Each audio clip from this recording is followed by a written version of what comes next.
வேற எந்த மொழியிலையும் நான் நடிக்க மாட்டேன், தமிழ்ல மட்டும்தான் நடிப்பேன்னு சொல்லி தமிழன் என்று சொல்லடா தலைநிமிர்ந்து வாழடா வாழ்ந்த ஒரு மனிதர் அண்ணன் விஜயகாந்த் அவர்கள். அதாவது இங்க வந்து எம்ஜிஆருக்கு பிறகு எம்ஜிஆராகவே பார்த்த ஒரே நடிகர் யாருன்னா அண்ணன் விஜயகாந்த் அவர்கள் தான். எல்லாருக்கும் சாப்பாடு போட்டாரு, எல்லாரையும் வாழ வச்சாரு, எல்லாரும் நல்லா வாழணும்னு நினைச்சு அவர் வாழ்ந்த வாழ்க்கைங்கிறது தமிழ் சினிமாவில வேற யாருக்கும் இல்ல. தவிரவோ நடிகர் சங்கத்தை எம்ஜிஆர் அவர்கள் நடிகர் சங்க தலைவராக இருந்திருக்காரு, சிவாஜி கணேசன் ஐயா நடிகர் சங்க தலைவராக இருந்திருக்காரு, வி கே ராமசாமி அவர்கள் இருந்திருக்காரு, ராதாரவி அவர்கள் இருந்திருக்காரு.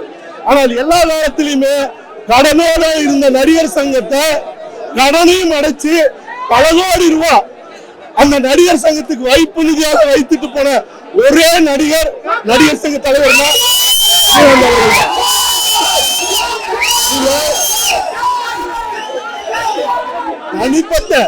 தனிப்பட்ட முறையில அண்ணன் விஜயகாந்த் அவர்கள் என் மேல வச்ச பாசம்ங்கிறது அன்புன்றது என்னால என் மூச்சு இருக்கிற வரைக்கும் மறக்க முடியாது. அதாவது நான் முதல் முறையாக ஒரு படம் பார்த்தேன்னா அது சிவப்பு மல்லி தான்.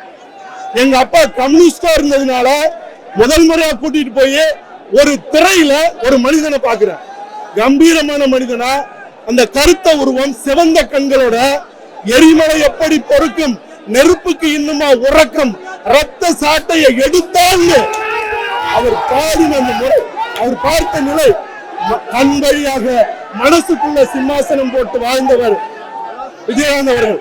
அவரை பார்த்துதான் நான் நடிக்கணும், திரையுலகத்துல வரணும்னு 12வது முடித்த உடனே சென்னைக்கு வந்தது. ஆக சென்னைக்கு வந்ததுக்கான காரணம் அண்ணன் விஜயகாந்த் அவர்கள்.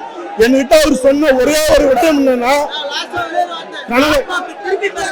கனவே கிடையாத நேரத்துல, நான் டைரக்ட் பண்ண நேரத்துல அவரை பார்க்க போன போது அவர் சொன்ன வார்த்தை, கௌதம்னு தான் கூப்பிடுவாரு, கௌதம் யாருக்கிட்டையும் சம்பளம் பேசாத, இவனை கொடுத்தாதான் நான் நடிப்பேன் டைரக்ட் பண்ணுவேன்னு சொல்லாத, இவனை கொடுத்தாதான் நான் இந்த வேலையை செய்வேன்னு சொல்லாத. என்ன சினிமாவில இருந்து துரத்த நினைச்சாங்க, வாய்ப்பு தரல, நடிகர்கள் யாரும் நடிக்கல, தயாரிப்பாளர்கள் என்னை ஒதுக்குனாங்க. நான் உழைப்ப மட்டுமே நம்பினேன், அந்த உழைப்பு தான் என்னை இவ்வளவு தூரம் கொண்டு வந்திருக்கு. உன் வாழ்நாள் எல்லாம் யாருக்கிட்டையும் சமரசமும் ஆகாத, சம்பளமும் பேசாத, உனக்குன்னு ஒரு உயர்வு இருக்குன்னு ஒரு அவருடைய ரசிகரா மட்டுமில்ல, அவர் தம்பியா எனக்கு கொடுத்த அறிவுரைங்கிறது இன்ன வரைக்கும் இயக்கிட்டு இருக்கு. அதனால அண்ணன் விஜயகாந்த் அவர்கள், அதாவது எம்ஜிஆர் அவர்களுடைய 100வது படம் பெரிய வெற்றி அடையல, சிவாஜி கணேசன் அவர்கள் படம் 100வது நாள் வெற்றி அடையல, ரஜினி கமலுக்கு கூட அவர்கள் மிகச்சிறந்த ஆளுமைகள், ஆனா வெற்றி அடையல. அவர் எண்ணத்துக்காக மட்டுமே கேப்டன் பிரபாகரன் பட்டு தொட்டி எல்லாம் வெற்றி படமாக அமைந்தது. ஆக ஒரு மிகச்சிறந்த மனிதன், வாழ்க்கையில நடிக்க தெரியாத, சினிமாவை பற்றி நடிச்சு மக்களுக்காக வாழ்ந்தவர் இன்னைக்கு மறுத்திருக்கிறார். அதனால அண்ணன் விஜயகாந்த் அவர்களுடைய புகழ் காலமுள்ள வரைக்கும் தமிழினத்தில் நிலைக்கும்.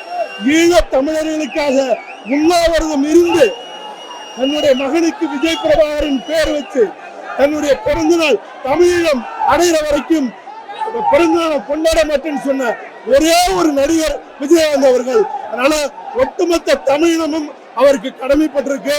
அவரை போல நேர்மையாக நின்று மக்களை நேசித்து மக்களுக்காக வாழ்வது மட்டுமே விஜயகாந்த் அவர்களுக்கு செய்கிற உண்மையாக அஞ்சலியாக இருக்கும். என்னுடைய அஞ்சலியை, வணக்கத்தை, என்னுடைய நெகிழ்வை இந்த இறப்புல நான் அவருக்கு உலக தமிழகத்தின் சார்பாக தெரிவிச்சுக்கிறேன். நன்றி, வணக்கம். கேப்டன் விஜயகாந்த் சார், இன்னைக்கு அவரோட இழப்பு அப்படிங்கிறது தமிழ் சினிமாவுக்கு மட்டும் இல்லை, ஒட்டுமொத்த தமிழகத்துக்குமே ஒரு பெரிய இழப்பு. ஏன்னா நமக்கு தெரியும், நம்ம வீட்டில் எல்லா வீட்டிலையும் ஒரு அங்கமாக இருந்தவர் விஜயகாந்த் சார். அவரோட துணிச்சல், அவரோட தமிழ் மீதான பற்று, அவரோட உற்சாகம், அடுத்த தலைமுறையை அவர் நடத்தின விதம் எல்லாத்திலையுமே கேப்டன் விஜயகாந்த் பற்றி நமக்கு தெரியும். இன்னைக்கு அவரை இழந்து வாழக்கூடிய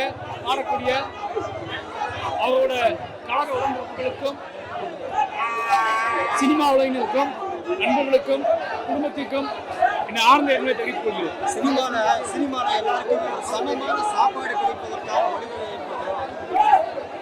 நான் நிறைய கேள்விப்பட்டிருக்கேன். விஜயகாந்த் சாரை பத்தி, கேப்டனை பத்தி யார் பேசினாலும் அவர் மற்றவங்ககிட்ட எப்படி நடந்துக்குவாரு அப்படிங்கிற பத்தி பேசுவாங்க. குறிப்பா வந்து சென்னையில வர எல்லாரும் சந்திக்கிற பிரச்சனை இவங்களோட சாப்பாடு தான். அது நான் அனுபவிச்சது இல்லை. ஆனா எல்லாரும் சொல்றது எல்லாமே விஜயகாந்த் சாரை மீட் பண்ண அத்தனை பேர் சொல்றது என்ன அப்படின்னா, அங்க போன சாப்பாடு கன்ஃபார்ம், யார் வேணாலும் எப்போ வேணாலும் சாப்பாடு சொல்லுவாங்க. அது மட்டும் இல்லாமல் ஷூட்டிங் ஸ்பாட்லேயும் சரி, எல்லா இடத்துலையும் சரி, யாரும் பசியோடு இருக்கக்கூடாதுன்னு சொல்லிக்கிட்டே இருப்பான்னு சொல்லுவாங்க. அப்பேற்பட்ட ஒரு மனிதரை நான் இன்னும் சினிமாவோட சம்மந்தப்பட்டே நிறைய நாள் இருந்திருந்தேன். அப்போ நானும் வந்ததுக்கப்புறம் ரொம்ப மிஸ் பண்ணேன். அவர் கீழே வேலை பார்க்க முடியாமல் போயிடுச்சு அப்படின்னு வருத்தப்படுறேன். நிச்சயமா அவரோட இழப்பு பெரிய இழப்பு. தம்பி விஜயகாந்த் அவர்களை இழந்து இன்றைக்கு தமிழக ரசிகர்கள் மட்டுமல்ல, தமிழக மக்கள் மட்டுமல்ல, உலகத்தில் இருக்கிற அத்தனை தமிழ் மக்களும் இன்றைக்கு கண்ணீர் வடித்துக் கொண்டிருக்கிறார்கள். தம்பி விஜயகாந்த் எந்த ஒரு காரியத்தை எடுத்தாலும் மிக சிறப்பாக செயலாற்றக்கூடிய ஒருவர். நான் தம்பின்னு தான் கூப்பிடுவேன், என்னையும் அண்ணன் அன்பா கூப்பிடுவார். நான் அவரோட வந்து நிறைய படங்கள் நடிச்சிருக்கேன். குறிப்பா சொல்லணும்னா பாண்டி, சத்திரியன், தர்மபுரி, இந்த படங்கள் சொல்லிக் கொண்டே போகலாம். ஏழை ஜாதி, இப்படி எத்தனையோ படங்கள் நாங்கள் நடித்திருக்கோம். ஆனா எப்படி தமிழ்நாட்டுக்கு ஒரு காமராஜர் இருந்தாரோ, மாணவர்களை எல்லாம் பள்ளியில் படிக்க வேண்டும் என்பதற்காக மதிய உணவு திட்டத்தை கொண்டு வந்து போட்டாரோ, அதே போல சினிமாவை தேடி வருவதற்கெல்லாம் சாப்பாடு போட்டு அவர்களை ஊக்குவித்து பல நடிகர்களை, பல இயக்குநர்களை, பல கேமராமேன்களை உருவாக்கியிருக்காரு. அப்படிப்பட்ட ஒரு திரு தம்பி விஜயகாந்த் அவர்கள் தான் எடுத்த பொறுப்பை எதா இருந்தாலும் சிறப்பாக செய்வார். தமிழகத்தில் தென்னிந்திய நடிகர் சங்கத்துக்கு தலைவராகி அந்த நடிகர் சங்கத்துக்கு இருந்த கடனை அடைத்தார் என்றால் நடிகர்கள் எல்லாம் ஒன்று சேர்ப்பது அவ்வளவு சாதாரண விஷயம் இல்லை. அவர்கள் எல்லாம் ஒன்று சேர்த்து ஒருங்கிணைத்து அழைத்து சென்று தன்னுடைய கடனை அடைத்து அதற்கு பிறகு கட்சி ஆரம்பித்தவுடன் அந்த பொறுப்பை வேற ஒருவரிடம் ஒப்படைத்து விட்டு சென்று விட்டார். கட்சியை அவர் ஆரம்பித்து நடத்த போது எதிர்கட்சி தலைவராக வந்தார். அரசியல் கட்சிகள் அத்தனையும் அவரோடு கூட்டணி அமைத்தால்தான் வெற்றி பெற முடியும் என்ற ஒரு நிலைமையை தமிழகத்தில் ஏற்படுத்தியவர் தான் தம்பி விஜயகாந்த் அவர்கள் ஆளும் கட்சியாக வர முடியவில்லையே தவிர ஆண்டவன் அதற்கு வழிவகுக்கவில்லை. ஆகவே எப்படி ஒரு காமராஜர் ஒரு அரசியலிலே சுத்தமாக தூயமாக இருந்தாரோ, அதே போல தம்பி விஜயகாந்த் அவர்களும் ஒரு மாநாட்டிலே சொன்னார், நான் என் சொத்தெல்லாம் வித்துட்டு இந்த மாநாடு நடத்துறேன், கட்சி நடத்துறேன், நான் வந்து பணத்துக்காக வரல, எனக்கு 2 வேளை கஞ்சி கிடைச்சா போறோம், திண்ணையிலேயோ பாயிலேயோ போய் படுத்துக்குவேன் அப்படின்னு சொன்னாரு. அப்படிப்பட்ட ஒரு நல்ல மனிதர் இன்றைக்கு நாம் இழந்து தவிக்கிறோம். அவருடைய ஆத்மா சாந்தி அடையணும்.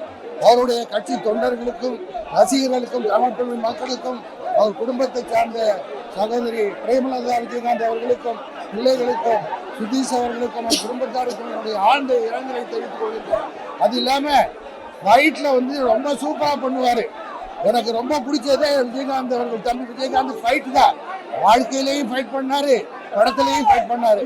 அவர் அப்போ அடிக்கடி சொல்லுவாரு, தம்பி அருண் விஜய் வந்து ரொம்ப சிறப்பா ஃபைட் பண்றாரு, ரொம்ப நல்லா வருவார்னு சொல்லுவாரு. அவர் இன்னைக்கு வந்திருக்கணும். அவர் ஃபைட்ல காலில் அடிபட்டதுனால அவர் வர முடியல. அவர் சார்பாகவும் நான் இந்த இரங்கலை தெரிவித்துக் கொள்கிறேன். நக்கீரன் டிவிக்கு சப்ஸ்கிரைப் செய்யுங்கள்.